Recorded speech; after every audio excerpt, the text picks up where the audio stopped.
네, 안녕하세요. 오늘은 에릭과 함께 영어 원서 고르는 방법, 고르는 법, 혹은 어떤 책을 영어 원서로 읽으면 좋은지에 대해서 얘기를 간단히 나눠볼까 해요. 그래서 누가 먼저 얘기해 주시겠어요? 에릭이 먼저 얘기를 해주시는 게 좋을 것 같아요. 아까 먼저 얘기를 꺼내주셔서. 제 생각에는요, 처음부터 다들 뭔가 두꺼운 책이 처음부터 멋져 보이기도 하고, 그 다음에 이런 걸 읽으면 도움이 많이 되겠다라고 생각하시는 분들이 많은데, 제 생각에는 이제 되게 짧은 책, 어린 왕자도 그렇게 길진 않잖아요.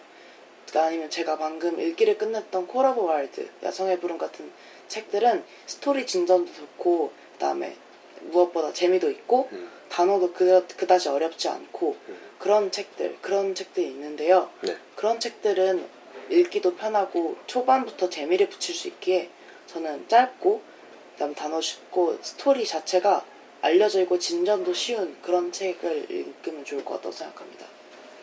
네, 알겠습니다. 계속 말씀해 주십시오. 예, 저는 이제 그 영어 책을 어떤 책을 읽어야 되냐, 한국어로 번역이 되어 있는 책과 원서가 같이 있는 책을 읽어라. 그래서 우선 뭐 정말 나는 영어가 네이티브 이상의 수준을 갖고 있다 그러면 그냥 영어 책을 읽는 게 맞는데, 한국어로 번역이 되어 있는 것을 충분히 읽고 자기의 공간으로 확보하고 거기 나오는 내용을 구석구석 다 이해하고 나서 그 다음에 영어 책을 읽으면 훨씬 더 도움이 될 거라고 생각합니다. 예, 물론 그렇게 읽음으로써 우리의 고질적인 그 습관, 번역을 하게 되는 나쁜 습관이 있는데, 한국어 책을 정말로 세세하게 완벽히 자기의 공간으로서 다 확보를 하고 나면 영어 책을 읽을 적에 생각보다 빨리빨리 그리고 다양한 그 단어들이 흡착되는 걸 느낄 수 있지 않을까 싶어서 완역본을 충분히 디테일하게 세세하게 읽고 나서 영어 책을 읽으면 좋겠다라고 생각합니다. 이거에 대해서 혹시 의견 있으신가요? 저는 이거에 대해서 되게 전적으로 동의를 하는데요. 그 완역본을 가지고 있으면서 그걸 같이 읽게 되면 책을 읽다 보면 이 문장이 무슨 뜻을 의미하는지 그게 되게 궁금할 때가 많잖아요. 근데 그건 해석도 안 되고 그럴 때가 있는데, 그럴 때는 오히려 한국어 완역본을 읽고 오면 이게 어느 정도 어느 부분이구나 하고 예측을 할 수도 있고, 그 다음에 완역본을 읽은 다음에 그 기억에 남는 문장들이 가끔은 떠오르잖아요. 네. 그 문장을 영어 책에서도 같이 읽게 되면 그 문장에 있는 단어들은 굉장히 이제 완전히 자기 거가 되는 그런 느낌, 그런 효과를 불러올 수 있다고 생각합니다. 제가 뭐 또 이렇게 말씀드리면, 우리가 해외 여행 갈 적에 뭐 로마든 뭐 마드리드든 런던이든 미리 블로그나 사전 정보를 충분히 알고 방향 감각을 잡고 뭐 공항에서부터 호텔까지 어떻게 가는지 지도를 보고 가는 사람이 있고, 그냥 구글 맵을 켜서 가는 사람이 있잖아요. 물론 목적엔 갈 수도 있지만 미리 공간감을 갖고 동서남북 어디에 뭔가 중요한 포인트를 다 알고 여행을 가는 사람과 그냥 구글 맵을 켜고 가는 사람은 그 과정과 나중에 기억나는 게 훨씬 다르다고 생각해요. 제가 예전에 런던에 5번 정도 갈 적에 클럽 낭독 여행의 어떤 그 카메라맨으로서 가서 멤버들을 그냥 카메라 렌즈만 통해서 쫓아가니까 나중에 5번째 가족여행을 갈 적에 공간감이 없더라고요. 계속 쫓아만 다닌 거고 그냥 필요할 때 스마트폰에 구글만 보다 보니까 구글 상에서만, 그러니까 영어 책도 어떤 그 완역본을 그 미리 사전 정보 차원에서 충분히 인지하고 그 다음에 원서를 읽으면 훨씬 도움이 될 것이다 라고 생각하고, 또 우리도 여행을 갈 적에 뭔가 유명한 곳, 남들이 다 아는 곳을 가듯이 완역본이 있는 책들은 어느 정도 유명한 책이잖아요. 그리고 뭐 어린 왕자라든지 아니면 또 무엇이 있을까요? 뭐 노인과 바다라든지, 그러니까 누구라도 아는 그런 책을 읽어야 나중에 주변에서도 그 내용에 대해서 공감해줄 사람이 있지 않을까 생각이 들어서 그런 책을 추천합니다. 그러면 일단은 어느 정도 얘기가 좀 정리가 된 것 같아요.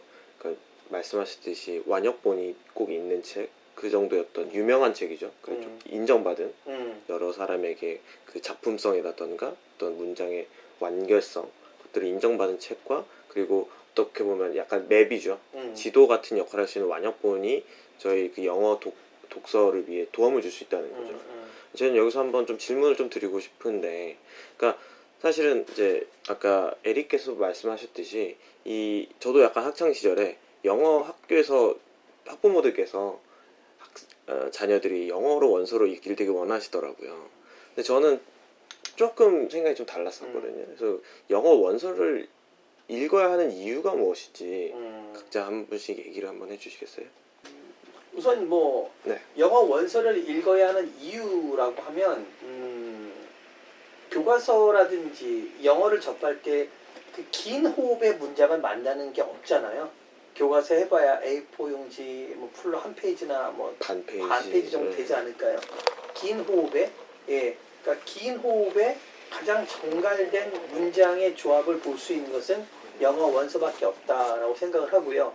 그 다음에 우리가 학교 교과서에서 나오는 또는 문법책에 나오는 문장의 흐름과 스토리에는 별로 관심이 없잖아요. 너무 그렇죠. 자기적이잖아요. 뭐 환경을 보호해야 된다, 뭐 약속 시간에 늦었다라고 하는 그런 일반적인 건데 영어 책을 읽음으로써 어떤 긴 스토리, 그 다음에 구성, 플롯의 구성까지 흐름을 파악할 수 있으니까 영어 책을 읽는 게 도움이 된다고 생각합니다. 네. 제 생각에는요, 그 영어 책을 읽으면 가끔 한국어 책을 읽을 때도 그 작가의 문체 같은 거에 특성 같은 게 드러나잖아요. 비유를 어떻게 한다든지 이런 특성이 있는데 그런 거는 작가마다 다 남다른데 그 영어 책도 똑같잖아요. 그렇죠. 그 되게 새로운 표현, 그리고 이 단어가 여기서 되게 이렇게 쓰였네 라는, 그래서 단어들의 쓰임새, 그리고 문장의 새로운 문장 같은 거를 막 구성 접할 수 같은 있는, 것들을. 네, 그런 구성들을 접할 수 있는 게 영어 책이라고 생각하고요.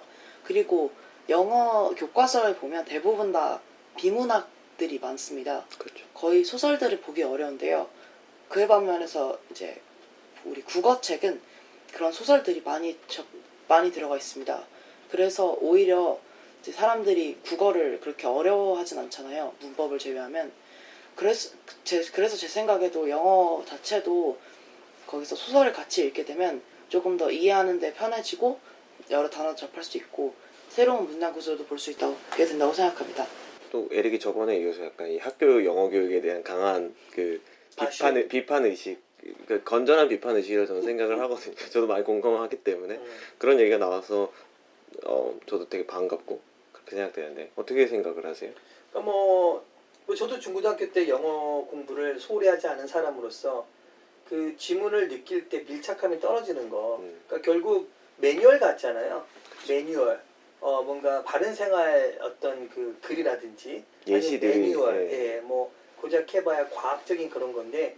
그러니까 언어이기 때문에 거기서 슬프고 울고 도망다니고 뭔가 하는 그런 그 스토리라든지 감정의 어떤 그런 걸 배우고 싶은데 갈등. 예, 근데 결국 해석해야 되고 이해해야 되고 문제를 풀어야 되는 그런 지문이만 만나다 보니까 제가 볼 때는 영어를 중고등학교 때 교과서를 통해서 짧은 지문이라도 감정을 울리는 몰입이 되는 그런 영어를 만나지 못한 거.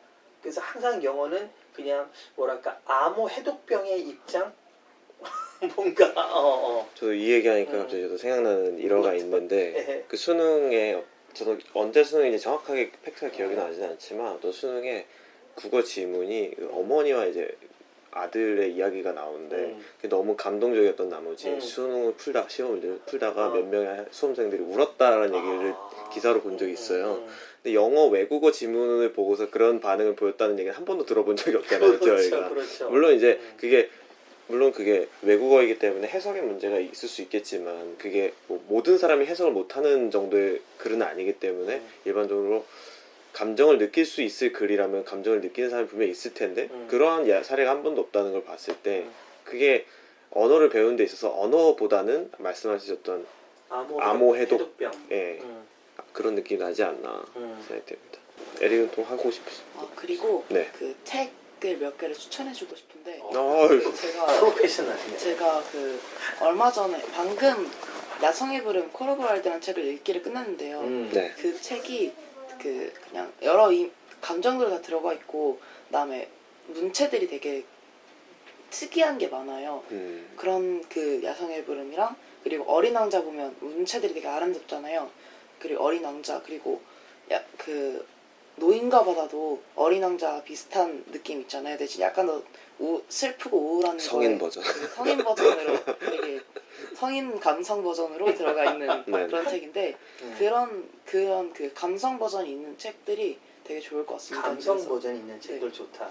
네, 저는 그 마지막 조언은 책을 영어 원서를 딱 2개 얘기하고 싶어요. 우선은 그 소리내서 읽어달라. 소리를 내는데 내가 회화하듯이 뭐 우리 클럽이 지금 하고 있는 연상독배까지 지금 여기서 설명하기 힘들고요. 그냥 이것을 그냥 기계적으로 소리내는 게 아니고 감정을 좀 뭔가 넣어서. 감정을 넣어라. 왜냐 이게 인간의 말이니까. 그리고 두 번째는 많이 읽지 마라. 예, 이걸 가지고 뭐 한 권에 끝내기 위해서 쭉쭉 읽고 그런 기계적인 뭔가 고난의 행군을 하지 말고 하루에 3분에서 한 5분 정도만 하나하나 소리내서 그 책과 그 작가가 그 표현한 영어 단어와 문장을 마치 대화하듯이 천천히 읽었으면 좋겠다라는 기술적인 조언을 좀 드리고 싶습니다. 네. 오늘 이렇게 계속 마칠게요. 이제 영어 원서로 책을 읽는 거에 대해서 오늘 이야기를 좀 나눠봤는데요. 제 마지막에 개인적인 감상은 아까 에릭께서도 말씀하시듯이 많은 이제 학부모들과 학생들은 일반 학생들은 이 원서 읽기를 공부로 생각을 하는 것 같은데 저는 공부는 아닌 것 같아요. 아까 말씀하셨듯이 감정이고 이것도 하나의 독서기 때문에 저희가 뭐 재밌는 책을 읽을 때 막 이거를 어떻게든 읽어내야지 해서 읽고 있는 게 아니잖아요. 그렇지. 근데 그런 의미에서 지금 이제 에릭 나이나 중고등학생들이 원서를 접할 때 좀 재미 그리고 내가 이걸 통해서 얻을 수 있는 감동 그런 것들을 좀 봐서 그런 식으로 골랐으면 좋겠습니다. 그러고 나서 얻는 영어는 완벽히 무한대의 자기 재산이 되는 그렇죠. 거죠. 예. 어떻게 보면 덤이죠. 영어 그렇죠. 실력은. 예. 네. 감사합니다.